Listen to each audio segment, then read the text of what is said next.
In this video, I'm revealing some really juicy sales tips for fitness entrepreneurs. Yes, I said juicy. Hey, it's Tom Jackobs. Thank you so much for joining the channel today. Make sure that you're hitting that subscribe button right there, and you'll be notified every time that new content comes alive. So let's jump right into it. Those sales tips for fitness entrepreneurs. And I'm going to be giving you the juiciest of juicy sales tips at the very end of the video. So make sure that you watch all the way to the end.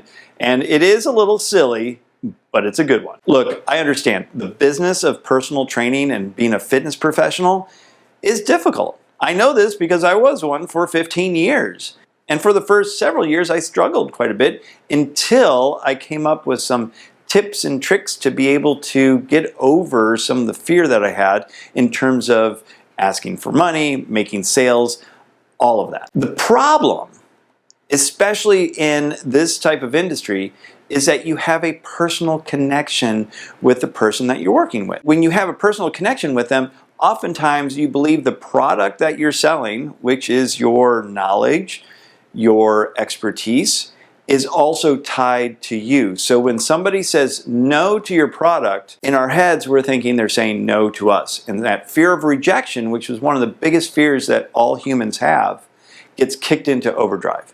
Especially for fitness professionals who tend to be more nurturing individuals that go into the field because they want to help people, of course. And we take that to heart when somebody says no to us. In this video, I hope I give you some of these tips so that you can almost disassociate yourself from the product, so that you understand that when somebody says no to you, they're not saying no to you, they're just saying maybe not now to the product that you're offering them. And when you have that perspective, now you can be looking at that product in ways that you can start to improve it. The other part of that is when you're connected with people one-on-one, you're working out with them on a regular basis several times a week, oftentimes you become very friendly with them. And again, for a lot of nurturing people, asking for money is very difficult. And I know it was for me, especially when they became friends and you see them all the time. You know, when a card declines or the bill comes due, it's like having this awkward conversation with your brother. You know, it's like,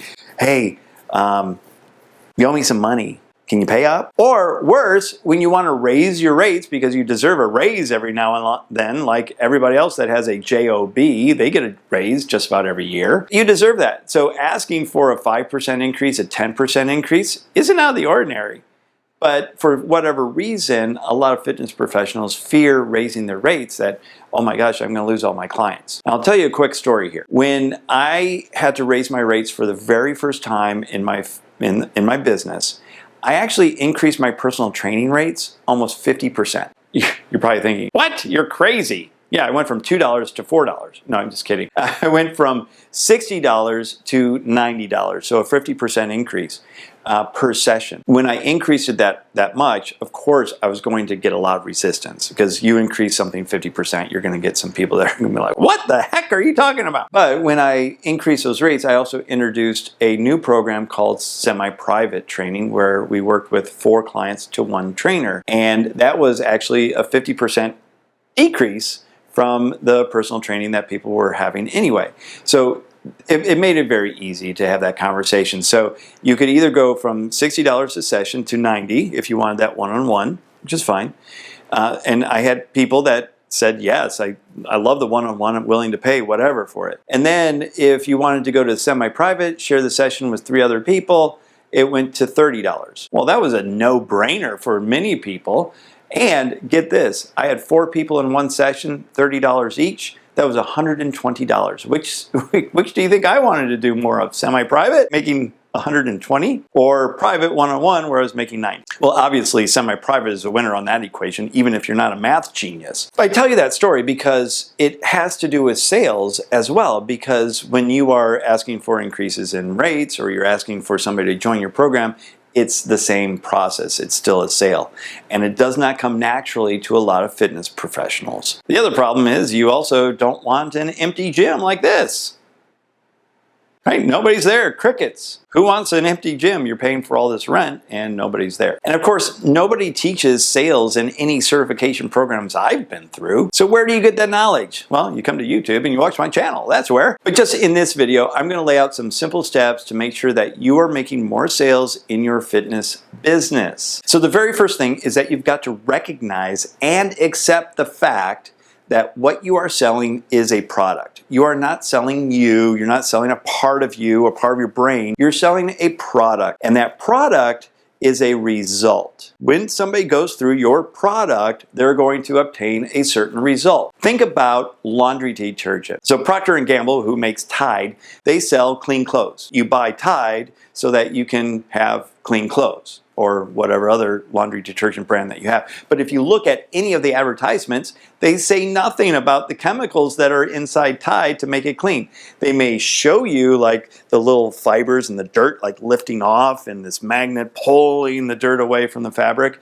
you know, in a way of animating that you're getting clean clothes. The result of using their product is clean clothes. The result of somebody using your product is a healthier lifestyle. They are losing weight, they're looking great, they're feeling great. So let me pause right here for a second and ask you a simple question. Are you making the type of compensation that you believe is relative to your knowledge? I'd love to hear your answers below. Just make a comment. Yes, I'm making what I would need to be making or what I'm worth. Or no, I could be making more, or I should be making more. But just make some really nice comments below. Happy to respond. The last little bit, the most juiciest of juicy tips that I can give you is when you are creating your product and the result that that product is going to have, come up with a name for it. Something that's silly and memorable.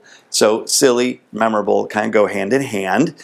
If you watch these videos, you know I'm not the most serious of serious people. I'm a little silly sometimes. But when you create a memorable product name, now people are going to be thinking about it. You know, think about Beachbody, right? Beachbody, it has that alliteration to it. Or Brazilian butt lift. Right? You see these videos all the time. 6-minute arms, 6-minute abs, 5-minute do, blah, blah, blah. You want to name it something memorable, something that people are going to remember over and over again. So they start to hear that and they're like, oh yeah, that's Jane's program where she's going to help me get fit and get that Brazilian butt that I've always been wanting. Just remember, unique and different is what makes this sale. Nothing infuriates me more than hearing fitness professionals saying, well, but everybody else is doing it this way, so I have to do it this way or else people won't recognize it. No, that is completely false. If you're doing it the same way as everybody else, they're just going to think you offer the same thing that they do. And if you do offer the same thing and the same quality and all that, continue doing that and see how that works out for you. If you want to excel and be unique and different and charge more,